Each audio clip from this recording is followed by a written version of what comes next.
दोस्तों तारीख थी 7 अगस्त, साल था 2021, जगह थी मोहाली का सेक्टर 71। अकाली दल के नेता और लॉरेंस बिश्नोई के जिगरी यार विक्की मिदुखेड़ा अपने एक प्रॉपर्टी डीलर दोस्त से मिलने आए थे। तभी वहां एक सफेद रंग की गाड़ी आकर रुकती है। गाड़ी से 4 हमलावर बाहर निकलते हैं। इन चारों ने चेहरे पर मास्क लगा रखा था। 4 में से 2 हमलावर विक्की के पीछे दौड़ते हैं और इससे पहले कि विक्की अपनी गाड़ी में दोबारा बैठ पाता, हमलावरों ने चंद सेकंड में ही विक्की पर 20 राउंड गोलियां दाग दी। गाड़ी में बैठने से पहले ही विक्की मिदुखेड़ा की जान चली गई। विक्की लॉरेंस बिश्नोई का पक्का यार था। विक्की के इस मर्डर के बाद लॉरेंस घायल शेर बन जाता है। कुछ देर बाद ही वो फेसबुक पर एक पोस्ट लिखता है, अपने भाई विक्की मिदुखेड़ा हम सबको छोड़कर चले गए। इस भाई का हमारे क्राइम से कोई लेना देना नहीं था। अब ज्यादा कुछ नहीं कहेंगे, करके दिखाएंगे। जो भी भाई की मौत का जिम्मेदार है वो अपनी मौत की तैयारी कर ले, इसका रिजल्ट थोड़े दिन में मिल जाएगा। इस पोस्ट की सबसे खतरनाक लाइन थी कि जो भी विक्की की मौत का जिम्मेदार है वो अपनी मौत के लिए तैयार हो जाए। बताने की जरूरत नहीं है कि लॉरेंस बिश्नोई और गोल्डी बराड़ विक्की के इस मर्डर के लिए सिद्धू मूसेवाला और उसके मैनेजर शगुनप्रीत सिंह को जिम्मेदार मानते थे। लॉरेंस ने कई बार कहा है कि सिद्धू मूसेवाला ने विक्की के हत्यारों की मदद की, उन्हें पैसे दिए, हथियार दिए। लॉरेंस ने अपने एक इंटरव्यू में यहां तक कहा कि सिद्धू मूसेवाला विक्की मिदुखेड़ा के मर्डर की शेखियां बगाड़ता था। सिद्धू मूसेवाला अपने गानों के जरिए हमें चिढ़ाता था। बस इतना काफी था लॉरेंस को भड़काने के लिए। 7 अगस्त 2021 को विक्की का मर्डर हुआ और उसी दिन से लॉरेंस बिश्नोई और गोल्डी बराड़ सिद्धू मूसेवाला के मर्डर की तैयारी करने लग गए। विक्की के मर्डर के टाइम लॉरेंस बिश्नोई तिहाड़ में था। तिहाड़ में रहकर ही उसने कनाडा में बैठे अपने पार्टनर गोल्डी बराड़ के साथ मिलकर मूसेवाला के मर्डर की प्लानिंग करनी शुरू कर दी। सबसे पहले लॉरेंस बिश्नोई के पास एक ई सिम पहुंचाया गया। ई सिम में कोई सिम कार्ड नहीं लगता, इसे सॉफ्टवेयर के थ्रू एक्टिव किया जाता है। पुलिस इन्वेस्टिगेशन में पता चला कि इसके बाद लॉरेंस बिश्नोई और गोल्डी बराड़ ने मूसेवाला के मर्डर के लिए 10 महीने लगाकर एक पूरा रैकेट तैयार किया। हैरानी की बात यह है कि रैकेट में इन्वॉल्व सभी लोगों को मिलकर काम करना था, मगर एक टीम के लोग दूसरी टीम के लोगों को जानते तक नहीं थे। उन्हें बस ये पता होता था कि उस जगह इस आदमी को हथियार देना है, उस आदमी को गाड़ी में बिठाना है, मगर कौन आदमी क्या है, उसकी पहचान क्या है, किसी को कुछ नहीं पता था। ये सब कुछ कनाडा में बैठा गोल्डी बराड़ ही ऑपरेट कर रहा था। कभी लोग जानते हैं कि 29 मई को मूसेवाला के मर्डर से पहले गोल्डी बराड़ और लॉरेंस बिश्नोई के 6 आदमी 15 दिन में मूसेवाला को मारने की 8 बार कोशिशें कर चुके थे, मगर उस वक्त मूसेवाला को पंजाब पुलिस की तरफ से हैवी सिक्योरिटी मिली हुई थी। खुद को मिल रही धमकियों के बाद मूसेवाला बुलेट प्रूफ फॉर्च्यूनर गाड़ी में भी चलता था। इस कारण से हर बार उसके मर्डर का प्लान कैंसिल करना पड़ा था। मगर 28 मई को गोल्डी बराड़ को अचानक पता लगता है कि आम आदमी पार्टी की पंजाब सरकार ने जिन 424 लोगों की वीआईपी सिक्योरिटी कम की है, उसमें सिद्धू मूसेवाला भी है। गोल्डी बराड़ को पता था कि इससे अच्छा मौका उसे नहीं मिल सकता था। खबर मिलते ही उसने अपना पूरा गैंग एक्टिव कर दिया। उसने अपने शूटर्स को यहां तक कहा कि अगर मूसेवाला AK-47 से न मरे तो उसकी गाड़ी को हैंड ग्रेनेड लगाकर उड़ा देना। फिर आया 29 मई का वो दिन। उस दिन क्या क्या हुआ, कैसे कैसे हुआ, उसके एक एक लम्हे की आज हम आपको वो इन्फॉर्मेशन देंगे जो शायद ही आपने आज से पहले किसी और प्लेटफॉर्म पर सुनी होगी। मगर इससे पहले कि हम 29 मई के उस दिन पर आए, आपके साथ एक बात शेयर करनी है, क्योंकि एक ऐसा टॉपिक जिसके बारे में आज के टाइम पे इंटरनेट पे सबसे ज्यादा लोग सर्च करते हैं। जी हाँ, कि ट्रेडिंग से पैसे कैसे कमाएं, प्रॉफिट बुक कब करें। तो आपके सवाल का एक सिंपल सा आंसर है पॉकेट ब्रोकर के AI ट्रेडिंग फीचर, जहां AI आपके लिए ट्रेडिंग करता है और आपको प्रॉफिट भी देता है। इसको स्टार्ट करने का एकदम सिंपल तरीका है, डिस्क्रिप्शन या पिन कमेंट में जाइए, लिंक दिया है पॉकेट ब्रोकर का, उस पर जाकर रजिस्टर करिए। और अगर आप मेरा प्रोमो कोड रौनक100 यूज करोगे तो आपको 100% बोनस मिलेगा आपके पहले डिपॉजिट पर। मतलब जितना डिपॉजिट करोगे उसका डबल मिलेगा। आपको यहाँ पर बड़े सारे ऑप्शन मिलेंगे डिपॉजिट करने के और अपना प्रॉफिट विड्रॉ करने के लिए भी। इसके बाद आपको बस इसके AI ट्रेडिंग का फीचर चेक करना है और बाकी का आपका प्रॉफिट AI करके देगा। AI ऑटोमेटिक चार्ट को एनालाइज करके ट्रेडिंग लेता है और आपको बस AI को एक्टिव करना है, बाकी वो आपके लिए ट्रेड कर देगा। मैं आपको करके दिखाता हूं। ये देखिए, अपन ने AI को बोला ट्रेड करने के लिए और ये हो गया प्रॉफिट। इसलिए आप भी किसका इंतजार कर रहे हैं? AI को यूज करके अपना प्रॉफिट स्टार्ट करो। लिंक दिया है पिन कमेंट या डिस्क्रिप्शन में। साथ ही मेरा प्रोमो कोड जरूर यूज करना, आपको पहले डिपॉजिट पर मिलेगा 100% एक्स्ट्रा बोनस। वीडियो में आगे बढ़ते हैं। दोस्तों 28 मई को गोल्डी बराड़ को जैसे ही पता चला कि सिद्धू मूसेवाला की सिक्योरिटी हटा ली गई है, तो उसने अपना पूरा गैंग एक्टिव कर दिया। 29 मई की सुबह होते ही सबसे पहले 4 हत्यारे हरियाणा के कीरमारा इलाके में पहुंच गए। इसके बाद कुछ और हत्यारे हरियाणा के उकलाना मंडी से मानसा के लिए निकल पड़े। 11:30 के आसपास ये सभी लोग मानसा मंडी से पहले एक ढाबे पर पहुंच गए। गोल्डी बराड़ के कहने पर ये सभी लोग 4 बजे तक उस ढाबे पर रुके रहे और फिर शुरू हुआ असली खेल। 4 बजते बजते हरियाणा साइड के शूटर उस ढाबे पर आ गए और ठीक 15 मिनट बाद पंजाब साइड के दोनों शूटर्स मनप्रीत मानू और जगरूप रूपा भी उसी ढाबे पर पहुंच गए। और इसके बाद ये सभी लोग अपने चीफ गोल्डी बराड़ के अगले ऑर्डर का वेट करने लगे। तभी 4:30 बजे गोल्डी बरार का फोन आता है। दूसरी तरफ से वो अपने शूटर्स को बताता है कि सुनो, सिद्धू के घर का बड़ा गेट खुल गया है और तुम लोग अभी उसके घर के लिए निकल पड़ो। इसके बाद गोली की रफ्तार से शूटरों की दोनों गाड़ियां मूसेवाला के घर के लिए निकल गई। उनमें से एक बंदा केशव उसी ढाबे पर रुक गया। प्लान के हिसाब से मर्डर के बाद सभी को उसी ढाबे पर वापस मिलना था। शूटरों की बोलेरो कार मानसा चौक पर ही रुक गई। तभी गोल्डी बरार का फिर फोन आया। उसने बताया मूसेवाला घर से निकल गया है, ब्लैक कलर की गाड़ी में है, साथ में कोई सिक्योरिटी नहीं है। ये सुनते ही शूटरों की गाड़ी वहां वेट करने लगी। थोड़ी देर में मूसेवाला की थार ने शूटरों की बोलेरो को क्रॉस किया और फिर शूटरों की गाड़ी मूसेवाला के पीछे लग गई। मानसा चौक पर खड़ी दूसरी गाड़ी ने भी मूसेवाला की थार को फॉलो करना शुरू किया। तभी 2 गाड़ियों में शामिल 6 शूटरों ने अपनी गाड़ी को सिद्धू मूसेवाला की गाड़ी के आगे लगाया और उसे आगे पीछे से घेर लिया।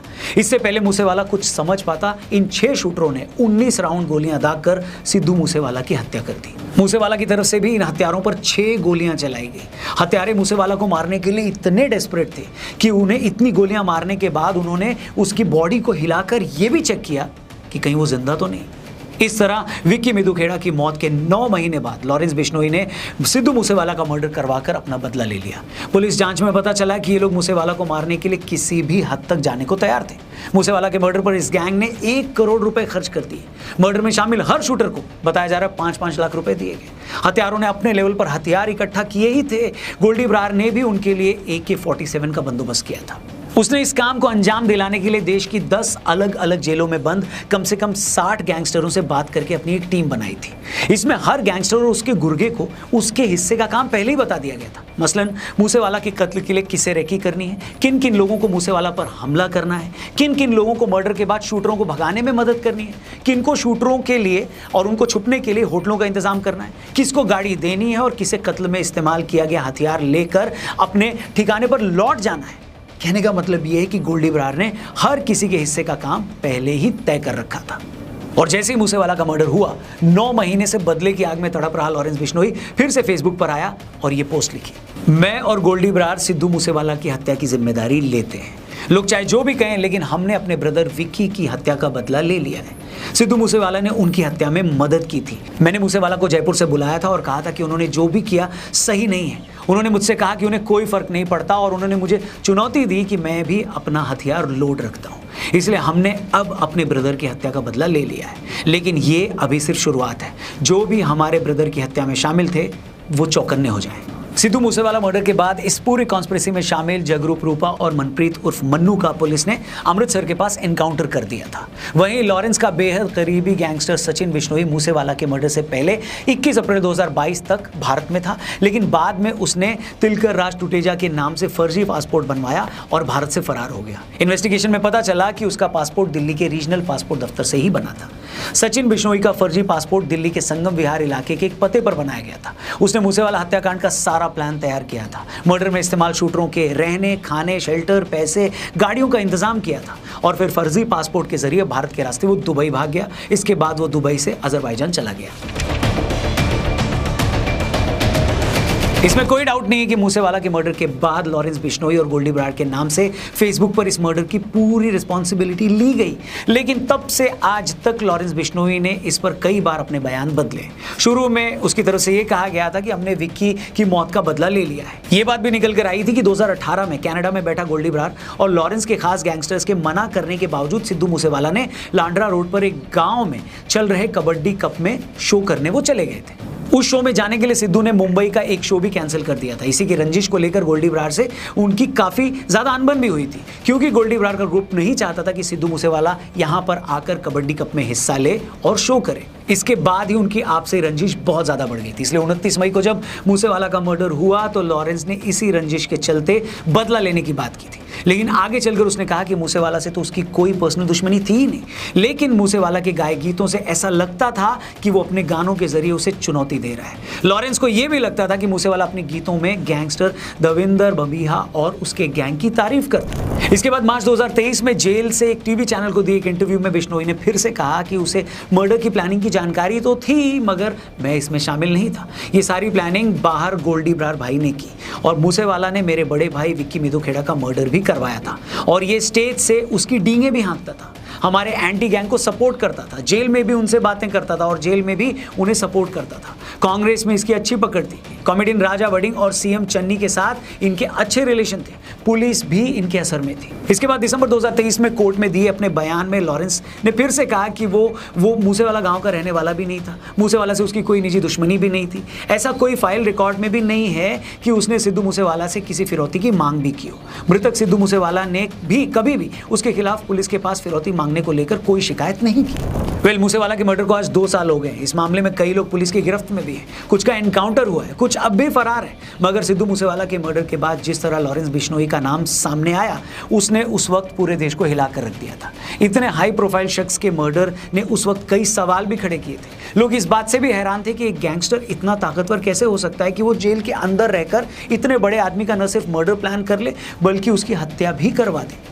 अगर ये कोई इकलौता मामला होता तब भी बातें आई गई हो सकती थी।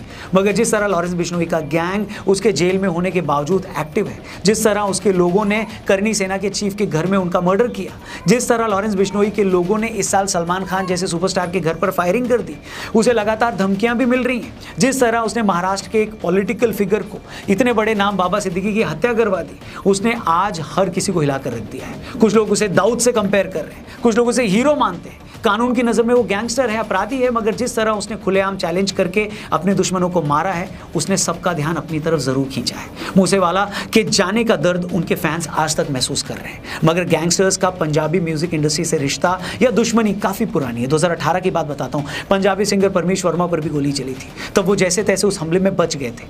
1996 में पंजाबी सिंगर दिलशाद अख्तर पर भी हमला हुआ था।